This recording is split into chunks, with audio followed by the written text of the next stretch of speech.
Welcome to the Hiring and Empowering Solutions podcast.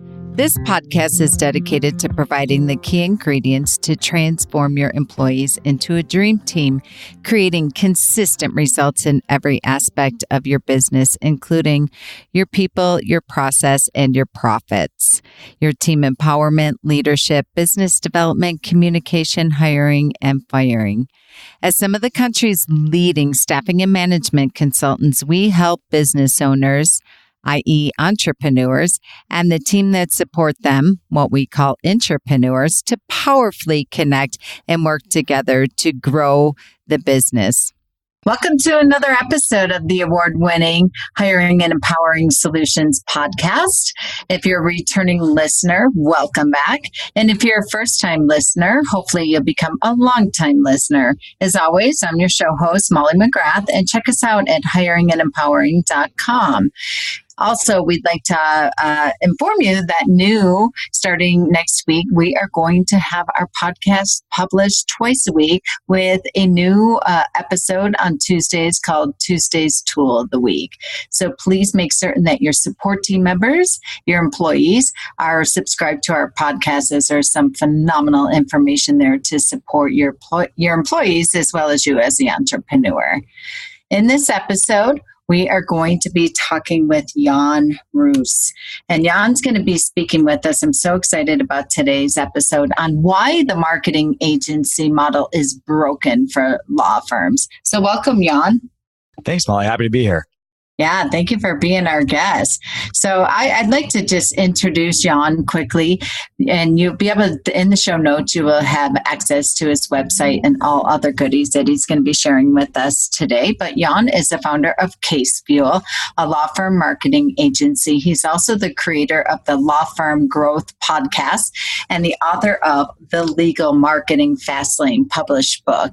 And Jan and I had met a couple of months ago through another mutual podcaster in the legal space. That's what I love so much about podcasting and LinkedIn, which has really been the holding tank, if you will, for a lot of us connecting in the legal space and seeing how we can support attorneys and employees in small law firms across the country. So I'm just so delighted to have connected with you a few months ago and now to have you here today on our podcast.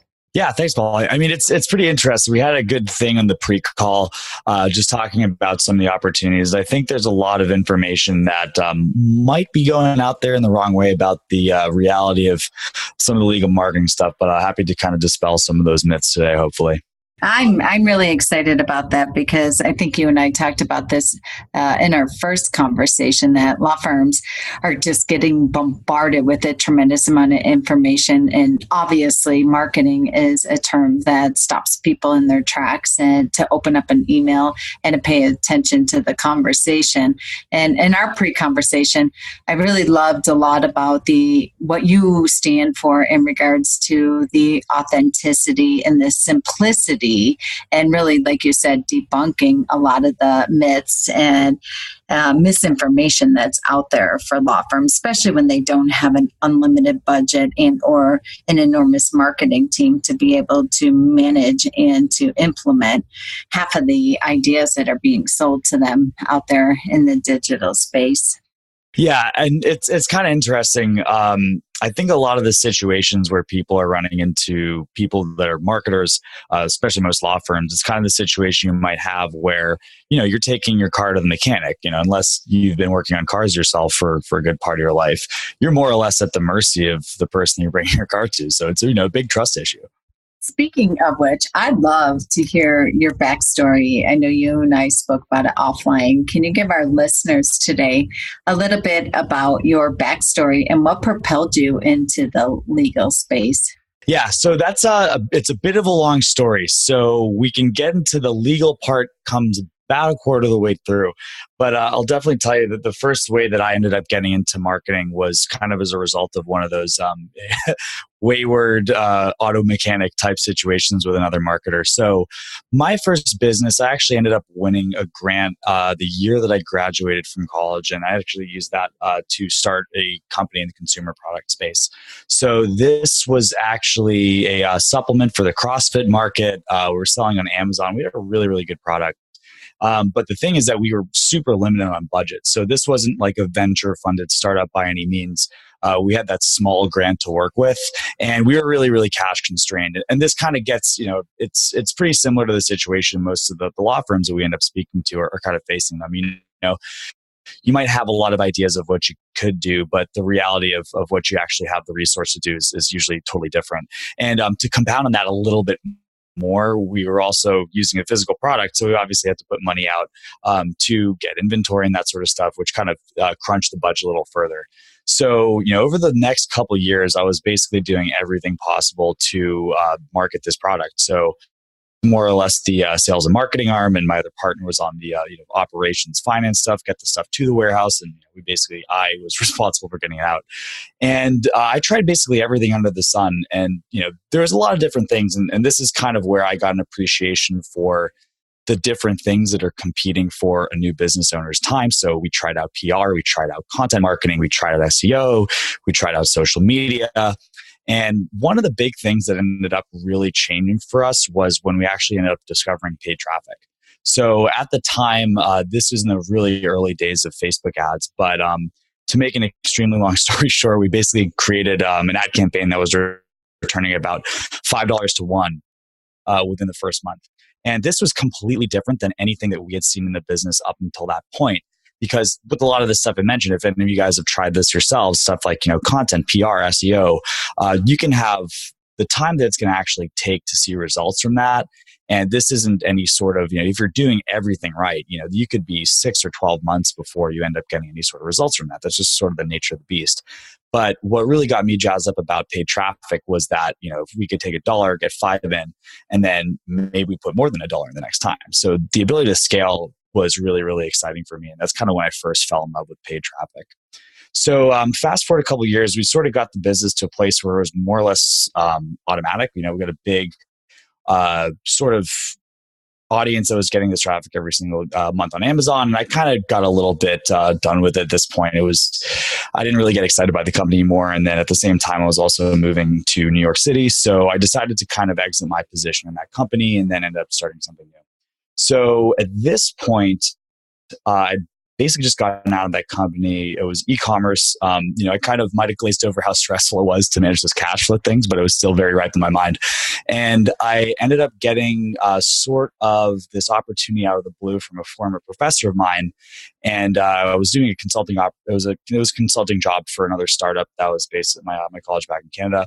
And I ended up, having the ability to charge a pretty nice little consulting retainer for helping the startup out. So that was a real game changer for me because I kind of realized I was like, well, dang, this is completely different than the money we used to get for the e-commerce stuff. Like this is a service, the product is me. I put it in my bank account. I can spend on groceries tomorrow. So it was like totally different. And that actually was really exciting to me. So at this point, I kind of was thinking about how can I end up, helping other businesses in a service capacity instead of starting another e-commerce product. So that was basically when I started out becoming a marketing consultant. And I was trying different things at the time.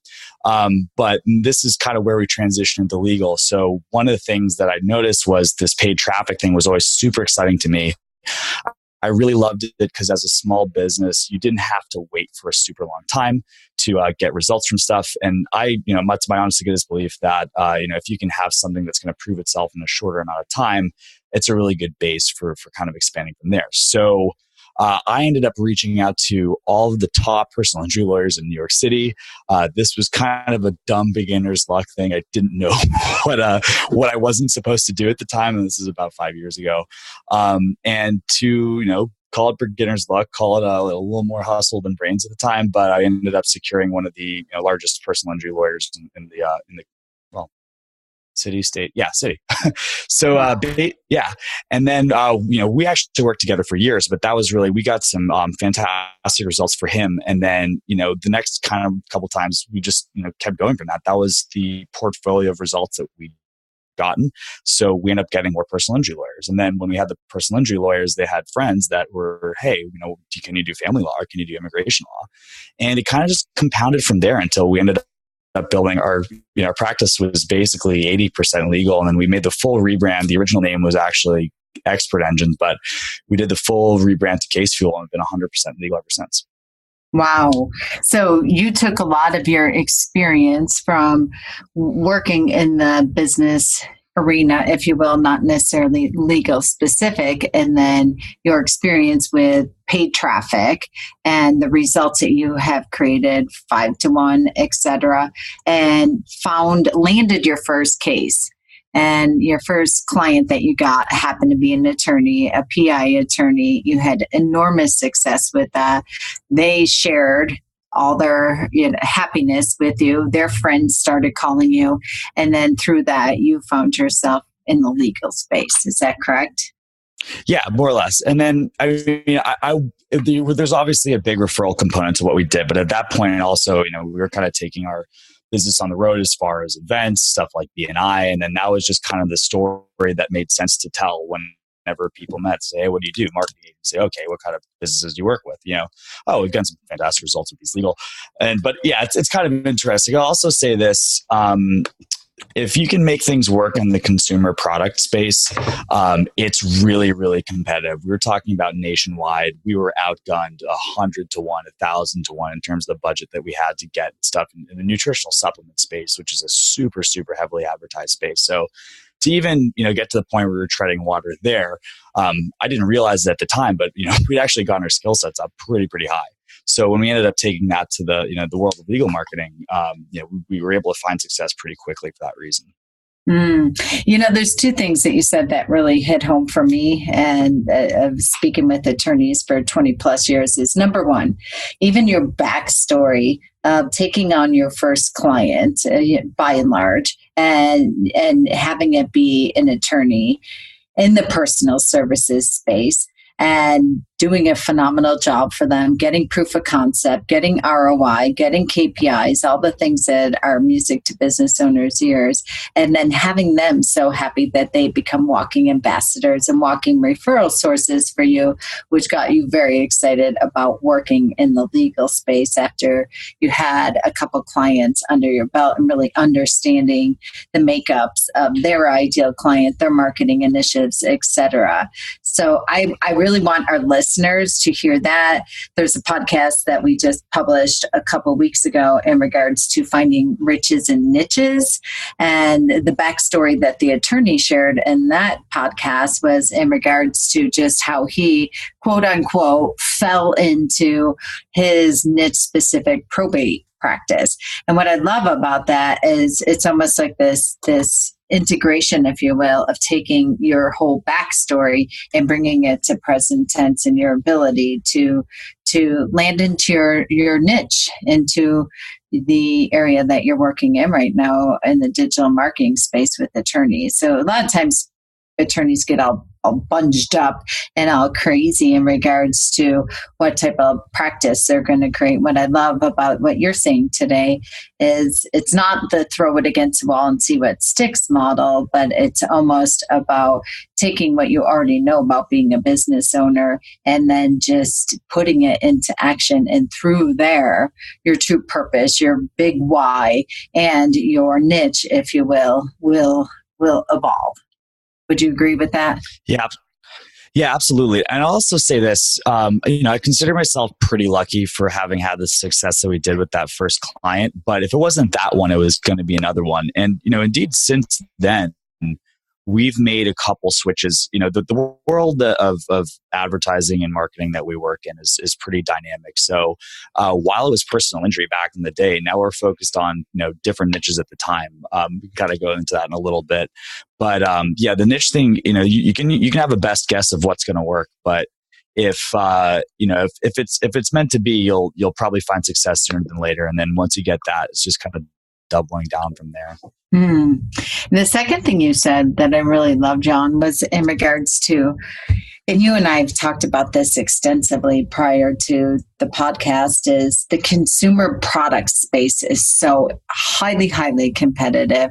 And it's really difficult. Like you said, you were in the nutritional supplements. That was the product, for lack of a better term, that you were selling. And so often I hear the opposite from attorneys that are selling personal services. they don't have a product they're putting in a box and shipping off somewhere. They're selling relationships for the most part. They're selling services, and they always say, well, it'd be much easier if I was in the consumer product space, or I don't have a product that I'm selling, and it's more difficult. People, quote unquote, marketing people don't understand when you're selling personal services. So that was really fascinating for me to hear from you that was a much tighter competitive space to be able to get an ROI on paid traffic versus personal services. Can you speak a little bit about that?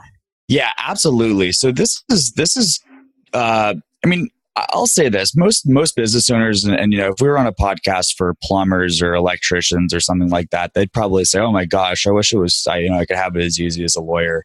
I think everyone is under the impression that the niche that they're working in is the hardest one in the world, and if they are, they're probably not talking about that. And they're jumping in a swimming pool full of gold coins like Scrooge McDuck or something.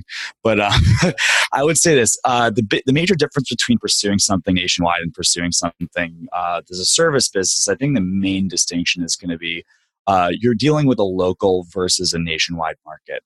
So in the consumer product space, on some level, you're competing against, just giant companies, Fortune 500 companies, Procter and Gamble, Amazon's, private label products, that sort of thing. And, you're talking about teams and teams of people that are, getting paid very high salaries with monstrous budgets to outcompete the other people in the market. If you're talking about, working with law firms, the reality is that the playing field is a lot more leveled. Even in really, really big metro areas, New York, Los Angeles, etc. You got to think that most of the people that are actually advertising online, or even traditional media like radio advertising, billboards, that sort of thing, they're not working with entire divisions of people running with their marketing. Most of the time, and this is a sort of experience of people that we've worked with, people that we've competed against, people we've conducted research on behalf of our clients. There's not usually a dedicated marketing product, a department, except for the largest firms out there, and we're talking like the Morgan and Morgans, the the giant billboard guys, mostly personal injury. And those are really just large firms that can afford that.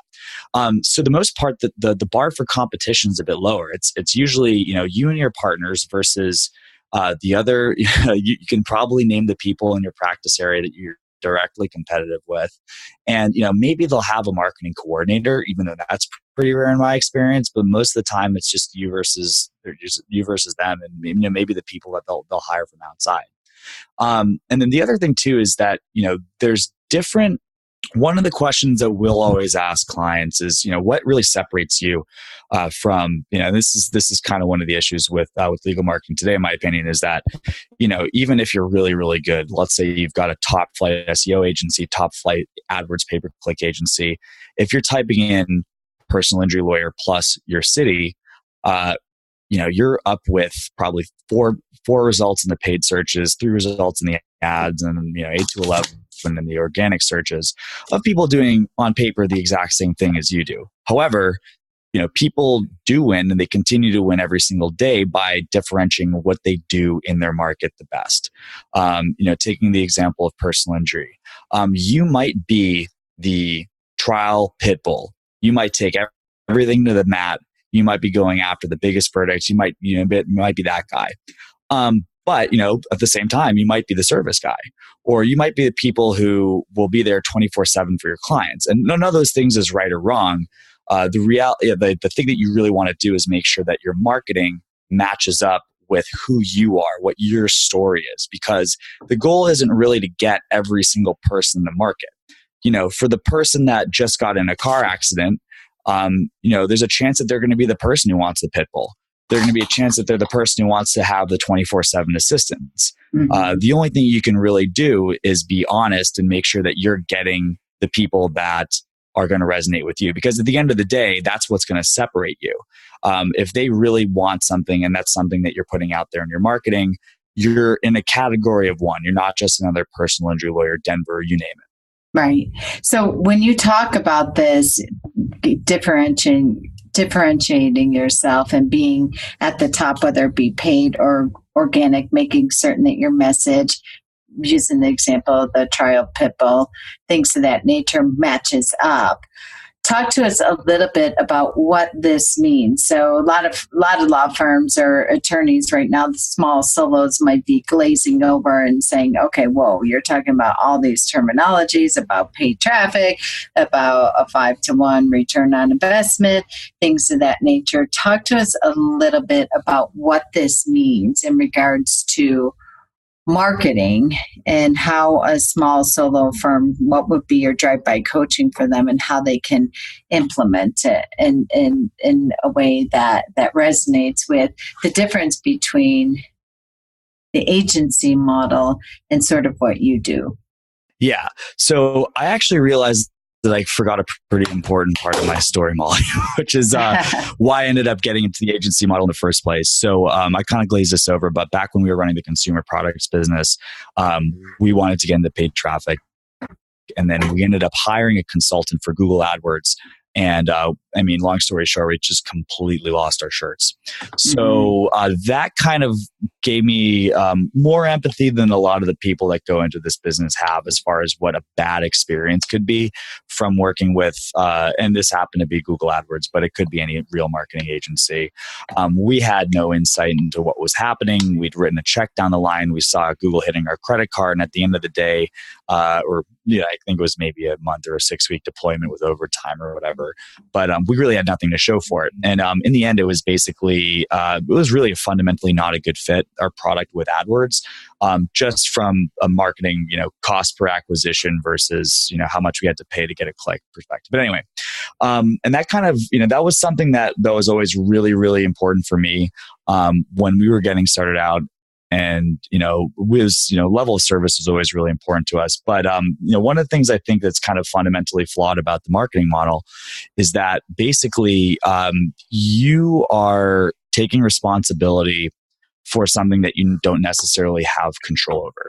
So to this point, we've run, this, we can kind of fold that back into the conversation because there's people that are incredibly technically proficient at doing stuff like Google AdWords or, you name it in isolation. But, if you're the kind of person who can make the phone ring, there's a big difference between making the phone ring with the right people that are looking for your service. And ultimately, it's not really about making the phone ring. So to this point, we've worked with literally hundreds of law firms, and we've found that the big difference between the firms that stay with us and the firms that don't stay with us, really, it's pretty similar numbers across the board as far as what we're actually doing. So one of the things that I think is the big issue with the marketing is that no one can really take responsibility for your ability to actually close cases. And this is just a natural human tendency. If you're going into something like marketing, it's something new. And what marketing agencies don't tell people is that a lot of times, and if we're talking about a service agency, this isn't running traffic to your XYZ product thing, fill out the cart, blah, blah, blah. There's no human interaction involved. You could have a firm, and this is something we see all the time. You've got somebody, they've got that referral-based practice. They're used to somebody's cousin or brother or former case person's roommate coming to them and go, "Oh, I heard you're the best. I've got this divorce case. Can you help me out?" And, short of, I don't know, like saying some really obscene stuff on the phone, there's almost no way to mess that deal up. Now, compare that to somebody who is calling you off of the Google search divorce lawyer Colorado. And you pop up, and then you can even have a really good job of all the stuff that's done from a marketing perspective. And, usually the numbers that we're looking at as marketers are, what's it going to really cost to make that phone ring? But if you're not used to closing that kind of person, then you could have the best numbers. But if you're multiplying that by 0 at the end, as far as the intake's happening, you're not going to end up having any money in your bank account. And then at that point, the real tragedy is when you have people that might be just, looking to really make a material difference in their practice. And, it's honestly through no fault of their own, because I think they really should be armed with the knowledge that this is a process that has to be taken, but they might have to write off an entire channel because, you just kind of join the ranks of people that say, marketing doesn't work. You renew your BNI membership and you continue waiting for the referrals to come to you. while at the same time, there's probably people in your market that are making this happen every single day, but it's not through anything that a marketer is going to tell you. Let me ask you something, because as you were talking, like, wait, time out. Let's take a giant step back, because some of our listeners might be saying, well, wait a minute, what is the agency model? Talk to me a little bit about what that means to you. Just what is the agency model in your perspective? Right. So the agency model broadly refers to hiring somebody outside of your firm, some sort of a third party. This could be a freelancer. This could be a company like mine with number of people working for it, a number of different, or a larger company, the Scorpions of the world, that sort of situation. Yeah. Basically, you're trusting this third party to do some marketing on your behalf. At its best, you're leveraging their expertise in something that they're gonna do for you for some sort of service fee, as opposed to you having to do it yourself or hire staff in house. So, in theory, for the reasons that I kind of went over a little bit earlier in the podcast, with it being very, very rare for law firms to actually have the resources to have a marketing team in house, it tends to be a really, really common option for a lot of law firms. And it's kind of funny that the ones that have done pretty well in our experience, we've got a number of partnerships with firms that do work for other agencies that do different things that we do. A lot of times, the way they got into these was an attorney who decided to build this in house and was so successful at it that they ended up doing it. But that's rare, few and far between. So basically, we're entrusting somebody to do your marketing for you. So what we do specifically, and there's kind of two different big categories. And this is, if you kind of think back to if anyone knows how these things used to work back in the Mad Men days, is, you hire Don Draper and his company, which I guess is different depending on what season we're talking about. But basically, you would have them buy media of some sort. So back in the day, this was television, radio, etc. So you say, okay, you're General Mills, you're going to buy $1 million worth of airtime on television. And that agency would take a percentage. So typically this will be anywhere between 15 and 30%. 20% is probably the most common that you'll see. And then they'll basically take care of the creative and all that sort of stuff for you. So, back in the day, Don Draper would be coming up with the cool headline or the nifty jingle in the commercial. And that's what would make the $1 million in ads that you're buying on TV work. But these days, they could be spending that money on Google AdWords, or they could be spending this money on Facebook, or any of the paid advertising options that you have. The other big category of this would be more service-based stuff. So, with SEO, for example, there's really no ad spend to talk of, but you'd be paying somebody on their team to go ahead and build links, do technical work on your site, that sort of thing. And, that's kind of built on a different rate. But at any rate, you're going to be spending some amount of money per month with this third party that's going to be hopefully getting you some sort of result. Got it. And you said this a little bit earlier about the difference between the firms that stay with you and those that do not. Can you tell us? I can chime into my experience, but I'd love to hear from you of the difference between why there's people that continue on this path and those that fall off. Yeah. So this actually has been a huge focus of my company over the last year or so. And it actually is through something that happened completely by accident. So we had a client of ours that was working in family law, and he ended up hiring the services of a consultant that worked in intake. So this guy was, his background is he'd run a firm nationwide for bankruptcy. Our shared client hired this guy and basically helped him fix his intake system. So we'd run bankruptcy accounts before, and for the most part, they hadn't been super successful. And with the way that we end up running our business, where there's no obligation month to month because we get our results super fast. So if somebody doesn't work, they can cancel after a couple months. So we'd had a couple of those in the past. So after running basically the exact same kind of campaign as far as the what we were getting them in terms of numbers, where these other firms had pulled the plug after a month or two, these guys are actually signing cases within a couple days, and it kept happening. So it wasn't a fluke. And then basically we ended up doing a lot more work with that consultant, and basically the issue of people flaming out after a couple months had disappeared completely. So that got me thinking a lot, and we kind of started to realize when we were doing this analysis and the people that had been with us the longest, we realized that the numbers really weren't that different than the people that were changing. So they were getting the same amount of calls, the same type of calls. the same, the same, all these different things. But the difference between the people that stayed and the people that didn't were whether these guys were closing. So, and by that I mean, this is they're taking their intake. They have a defined process. They're getting these people over to an attorney. There's a lot of different variants in what people can do. So we basically figured out that this is kind of huge elephant in the room that wasn't on the table with most agencies. The reality is, and this is kind of what we've been working towards, is that if you don't have intake, nothing will work. You can, it doesn't matter whether you have the best pay-per-click, the best SEO, the best, TV ads, the best billboard ads, nothing's going to work, because at the end, it's going to be really tough. And even if it's not, 100 calls turning into one, and generally when we started asking this as a point of data years ago, because this was always something we were peripherally aware of. We just didn't know how dark it was. But for the most part, when people were reporting accurately, the average law firm that we're talking to is probably converting about 1 in 20 to 1 in 10 of the calls that are coming in from cold, some sort of an outside advertising source.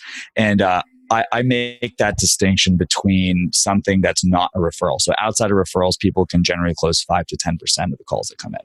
So, but from the best firms that we were working with, right? Retail, meaning that. We're talking about not referral based. I just want to clarify that. Yeah. So, and then the best firms that we saw, and for the most part, when these weren't people that we worked with consultants like this, they were typically the more established players in their market. We always just kind of thought, hey, maybe it was something with their branding, or maybe that was something else. But the thing is that basically these guys were all getting a close rate that was much higher. And I would say, and it's not a tremendous it's not a completely unachievable. I would say the top firms are doing 20% would be a really, really, really strong close rate, but that's pretty achievable. And I've also done some work with some intake experts. The guy, Gary Falkowitz, who's brilliant, was working with some of the top nationwide firms we're talking about for personal injury, closing about 70%. So 20% is pretty achievable. But the big difference here is that we're really talking about return on investment. So if we have that person who's getting maybe the phone to ring for $50, and for a lot of practice areas, this could be realistic. I'd say $50 is super achievable for bankruptcy, family law, not personal injury, immigration, trust and estates, that kind of thing. If you're closing 1 out of 20 of those, 50 times 20, it's going to be about $1,000 to sign a case. If you're closing 1 in 5 of those, it's going to be about $250 to sign a case. So that's when a lot of these ROI numbers kind of fall apart. If you think about a lot of these things, if your retainer is $1,500 and it's costing you $250 to get that case in the door, then that makes sense. You're making what, $6 to $100. If you're paying $1,000 to make a $1,500, that really doesn't work. And the other thing too is that when we're talking about return on investment, that's completely not taking into consideration any of the time you're putting in. If you're doing, if you really want to put an hourly value on your own time, if you're going to work, if you're billing out at $200 an hour and you spend 5 hours in that case, you're actually underwater to pay $1,000 for that.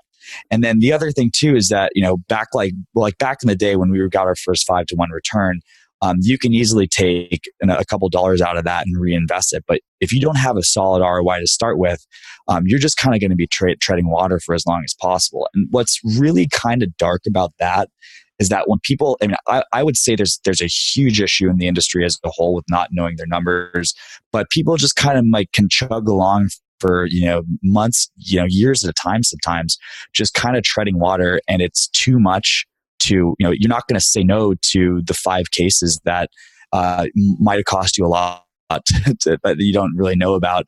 You're not going to say no to that 5 extra cases per month, but if you look in the profitability, it's actually just breaking even or even losing you money. Exactly. So to bring it full circle, what would you say, just to drive this home, based on what you said, because what I'm hearing is there's a big difference of having an intake person. You can do all the marketing in the world, but if you don't have a proper intake and conversion rate in your conference room and the ability to close them, that's when I hear from people saying, "Oh, I hired this agency and they didn't work. They were garbage," or what have you. Or I've been through 5 different agencies and this strategy, that strategy, this company, that company didn't work. But what I'm hearing from you in regards to, regardless of what marketing initiative that you deploy, whether it's paid traffic or it's hiring an agency, or if it's even just a community outreach initiative, you still, the success of it is 100% dependent on the intake person. It's also dependent on your ability to close and convert in the conference room. And then I would say third is your ability and your process for running the metrics on a weekly, monthly basis to, at the end of the day, know your numbers. Yeah, absolutely. I want to just clarify a little bit too, because I don't want to make it out like having a dedicated intake person on staff. You don't necessarily need to hire a top flight consultant for doing this. I think the important thing is to have process though.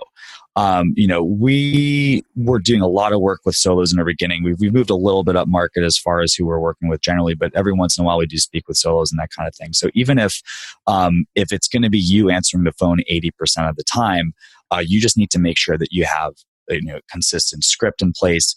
Where the interaction's moving, and that's kind of it. So we like to kind of, there's actually, and we went ahead and made some sort of, we made a course on this actually that we're going to have this available in the show notes, but we basically it's a bunch of different modules from stuff and totally free of stuff that we learned and kind of best practices from working from these good firms. But, basically when you can have a consistent, predictable practice, that's the kind of thing that you can be confident about investing marketing budgeting to.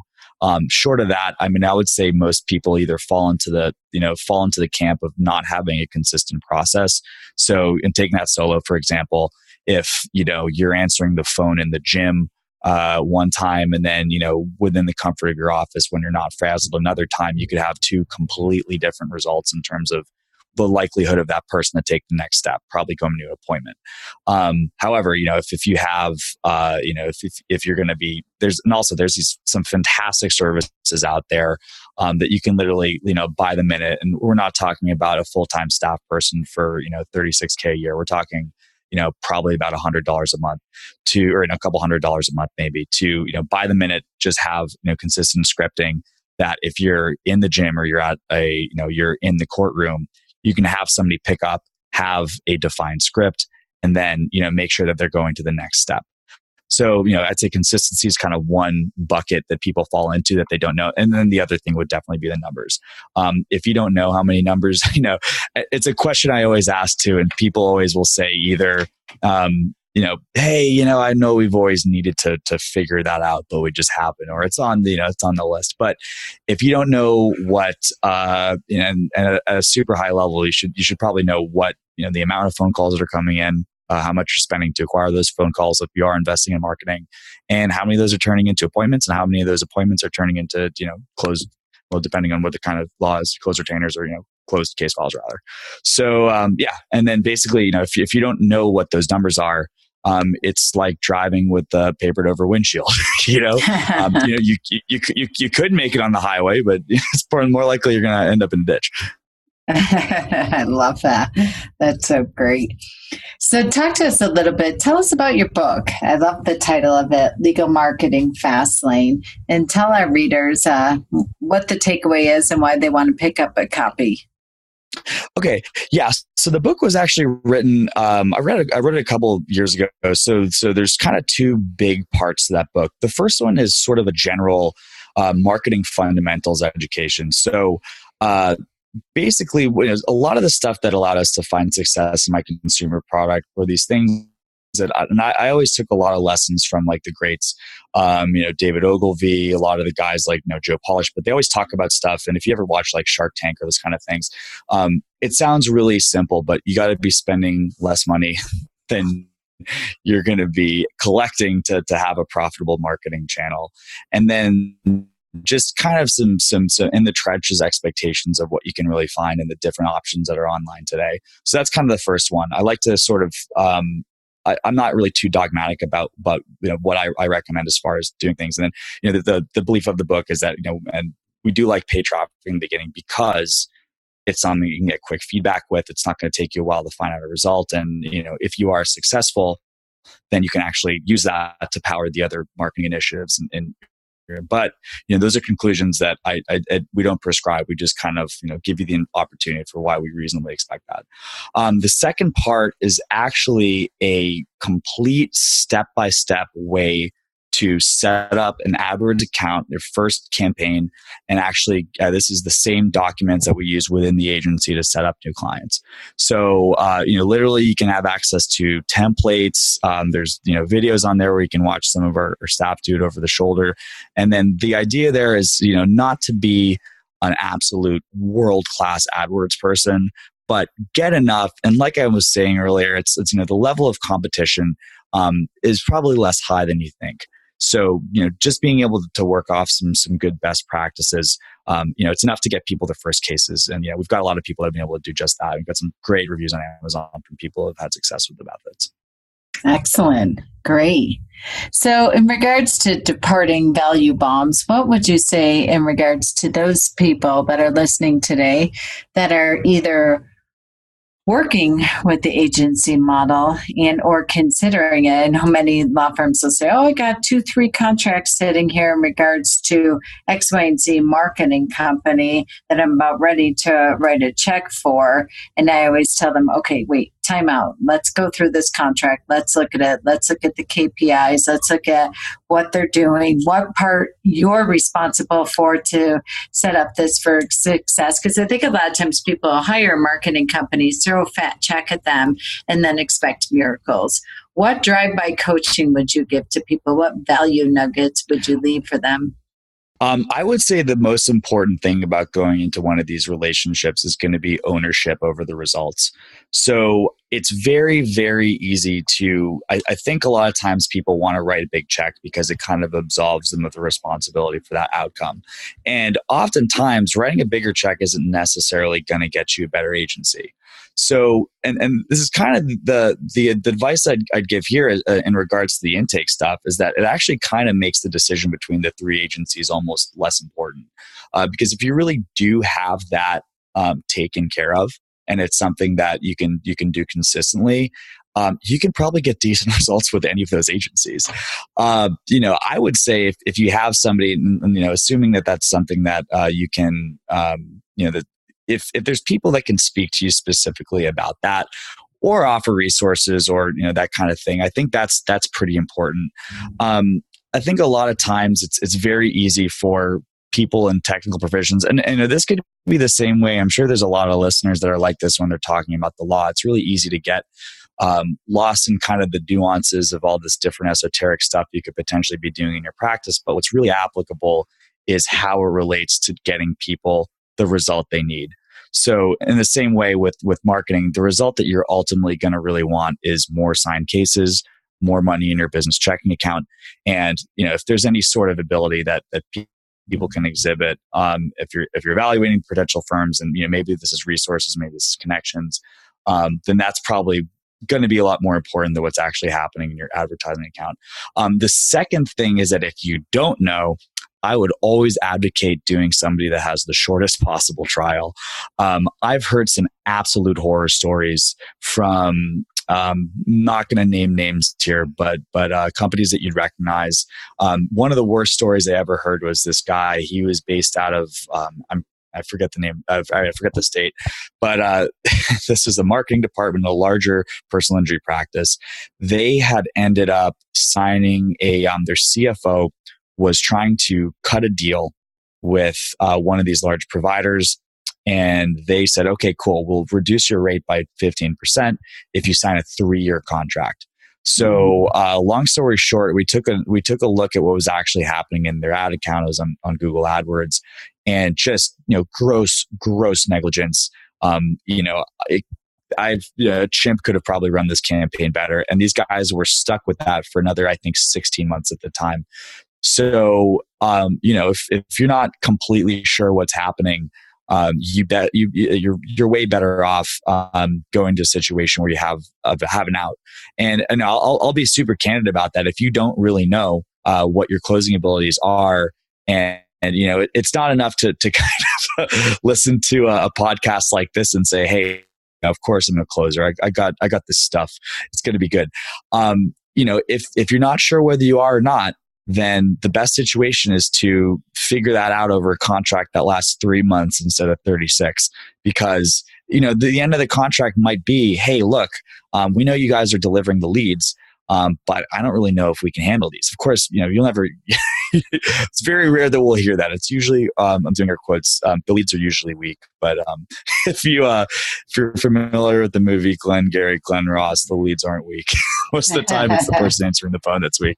So yeah, I mean, basically, I would advocate for getting either a defined out or a flexible contract. And if there's people or resources that people can get help with in terms of getting this closed in, that's not only going to help what you're doing with that individual company, but also any sort of marketing endeavors you're going to have moving forward. Yeah, I love that. I love that very first nugget that you left of taking ownership over the results. And I think so often that's where we all, as business owners, we get so excited about what I call the Oprah factor. All the bells, the whistles, everything that's being presented to you. And then if you don't have, to your point, the systems, the structure, you don't need a full-time person. If it's you who's answering the phones, or you're pointing it to Ruby receptionist for a couple $100 a month, whatever it might be, taking ownership over the results. And when you're deeply, deeply curious and invested in the process from day one, to your point, I always say sign a less contract for the higher monthly, or don't get seduced by the discounts of 15% or what have you, because then a lot of times you're letting yourself off the hook for being accountable for the numbers, right? Yeah, 100%. And it's basically, I always say this, it's like you can kind of have two things. And this applies not only to marketing, but a lot of things in business. It's, you can take ownership and have a next step to make sure that you're not going to be in the same situation next time this happens, or this time next week if it's an ongoing thing, or whatever, next month. Or you can really look to find fault and have a good story to tell at happy hour next at the end of the week. And I would say from the most successful people that we've interviewed, as the most successful clients we've worked on, the most successful people we've interviewed on the podcast, it almost always falls in that camp of responsibility. And it is not an easy path to walk, but the spoils at the end of that are having a practice that's moving forward, even if it's a small iteration of your time. Great. Well, thank you so much for being our guest today, and for your generous gifts that you're going to be leaving with our listeners today. So in the show notes, we will have access to Case Fuel for you to be able to read up a little bit more about their model and some of the initiatives that they recommend in deploying. Also give access to your book, Legal Marketing Fastlane. And thank you for your generous offer to offer the course and allow access to that for free. Really, highly recommend people take advantage of that. Yeah, my pleasure, Molly. I mean, at the end of the day, it's, you hate to see people going and just having hearts broken. Things in the legal world are better when people have all the information. So it's something I'm happy to do. Thank you. Well, thank you for being our guest today. And again, I highly recommend that you all take advantage of the show notes. Follow Jan and some of his wonderful value bombs that he's leaving for the entire legal community between his podcast, his book, and his course. And we look forward to you providing us your feedback. Let us know how you're making out with some of those initiatives, or reach out to Jan or myself if you want to hop on a discovery call. We can help you sort out what you're currently doing, what's working, what's not working, get you on a path of success.